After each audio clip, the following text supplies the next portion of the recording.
Mesdames et messieurs, nos sincères remerciements pour avoir répondu à la tenue de ce point de presse.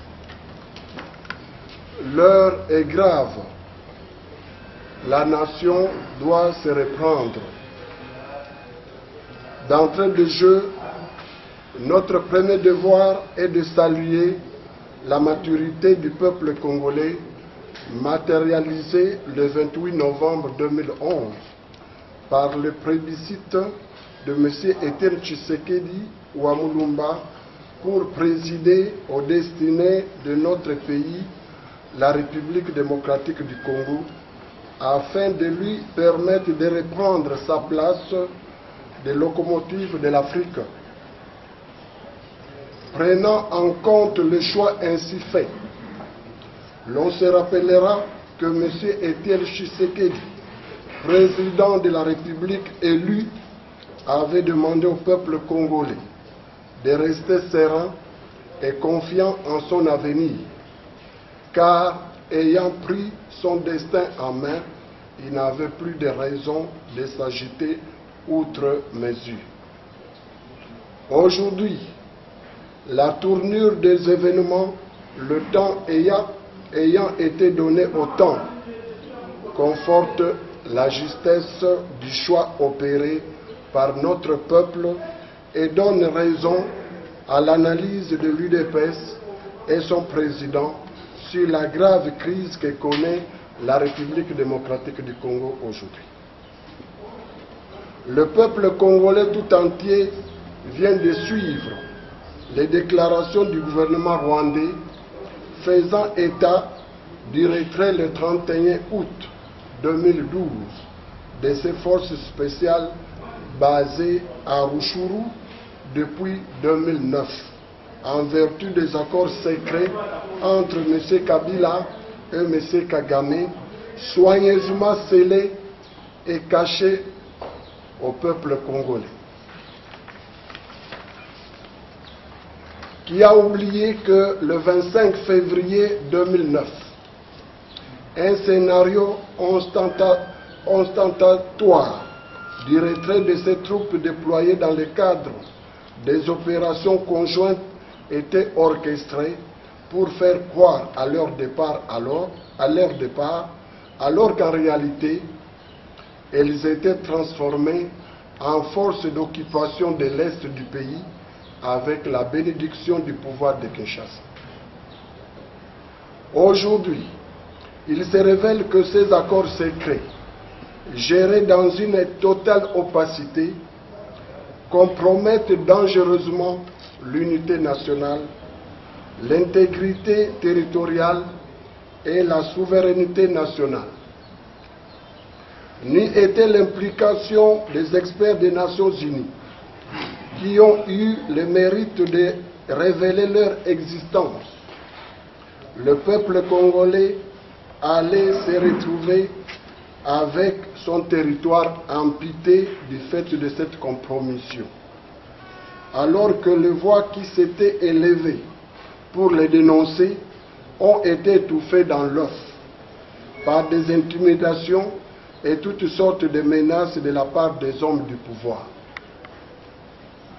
L'on s'aperçoit que pour permettre l'accomplissement de toutes ces forfaitures, l'armée, la police, l'administration et les services de renseignement de notre pays ont été intentionnellement infiltrés d'éléments étrangers, affublés des grades les plus élevés avec mission de les mettre en déliquescence, mettant ainsi notre pays dans l'incapacité de se défendre. L'UDPS constate, non sans amertume, que le pays a été tout simplement trahi. En conséquence, elle rend publique la position suivante. 1. Le maintien voulu sur le territoire national d'une armée étrangère à l'insu du peuple congolais constitue une complicité avérée de M. Kabila dans le drame de l'Est. 2. Cette situation est la preuve, à n'en point douter, de la connivence de M. Kabila dans les souffrances atroces endurées par nos populations de l'Est et sa caution à l'annexion d'une partie du territoire par ses parrains rwandais. 3. L'UDPS acquise sans détour M. Kabila des collabos numéro 1 et de haute trahison à la date de la signature en 2009. 4. Le peuple congolais ayant déjà réglé le 28 novembre 2011 la question cruciale et primordiale du déficit du leadership qui s'est posé au pays en votant massivement pour le changement, les hold-up électorales assorties de cette complicité manifeste avec les agresseurs, ennemis de la patrie, constituent une circonstance aggravante dans le chef de l'ex-président, M. Joseph Kabila. D'où l'impérieuse nécessité de procéder à son arrestation illico presto et de le déférer devant la justice congolaise pour qu'il réponde de cette haute trahison. Convaincu que tel est le souhait de l'ensemble du peuple congolais, totalement disposé et déterminé à mener ce combat de recouvrer son honneur et sa dignité bafouée et au regard de la vérité qui vient de triompher par la force des choses. L'UDPS lance un appel pressant à toutes les Congolaises et à tous les Congolais de se mobiliser et de se lever pour mettre un terme à l'aventurisme politique de M. Kabila et de ses complices qui cherchent cyniquement à gouverner le pays par défi. Met en garde les ennemis intérieurs et extérieurs de ne plus tenter désespérément d'apporter une rampe de sauvetage aux traîtres, à la nation et son groupe pour leurs intérêts égoïstes et sordides. Jusqu'à son départ effectif, nous scandons tous ensemble: Kabila dégage! Kabila dégage! Mesdames et messieurs de la presse, vous aurez compris que pour l'UDPS, Joseph Kabila et ses collaborateurs ont trahi notre peuple et ruiné les familles. Ils ont organisé et profité du pillage à grande échelle des richesses de notre pays. C'est un devoir sacré pour notre peuple humilié d'y mettre définitivement fin. Je vous remercie.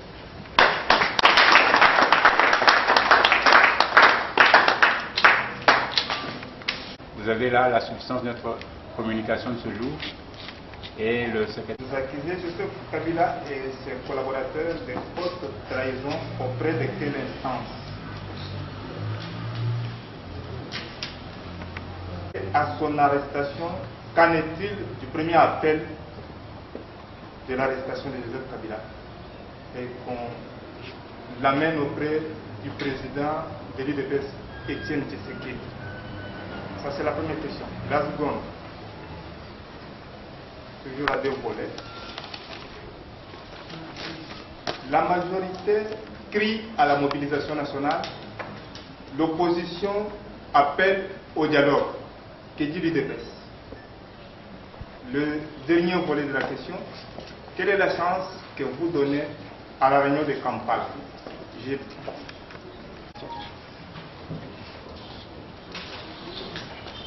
Aujourd'hui, même certains politiciens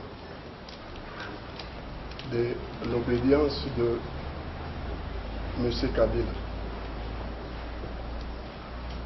ont craqué parce que, ayant trempé dans la trahison de la mère patrie.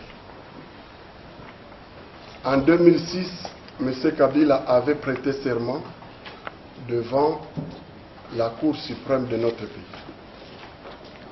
Et c'est devant cette Cour qu'il devrait être déféré dès lors qu'il a trahi la nation. Vous dites que... Oui, mais on appelle à son arrestation parce qu'en fait, tous les Congolais aujourd'hui sont sensibilisés. Tous les Congolais sont tristes de voir son pays trahi. Donc, il pourra toujours être arrêté par n'importe qui et il le sera. En ce qui concerne, vous avez demandé qu'en est-il du premier appel. Mais si on avait lancé cet appel, et aujourd'hui on constate que de plus en plus les Congolais sont sensibilisés. Tous les Congolais, même ceux qui ne croyaient pas, ont pris conscience qu'effectivement il y a danger. La trahison dont nous parlons ici, nous avons été au dialogue. Nous avons arrêté les modalités pratiques pour aller dans de très bonnes élections. En 2006, ils sont allés dans il y a eu des élections. En 2011, il y a eu des élections. En 2006, c'est Kabila qui avait remporté les élections et il a dirigé le pays. Et en 2011, le 28 novembre 2011, il y a eu des élections remportées par M. Etienne Tshisekedi. Il faut les laisser travailler au lieu de se distraire dans le dialogue.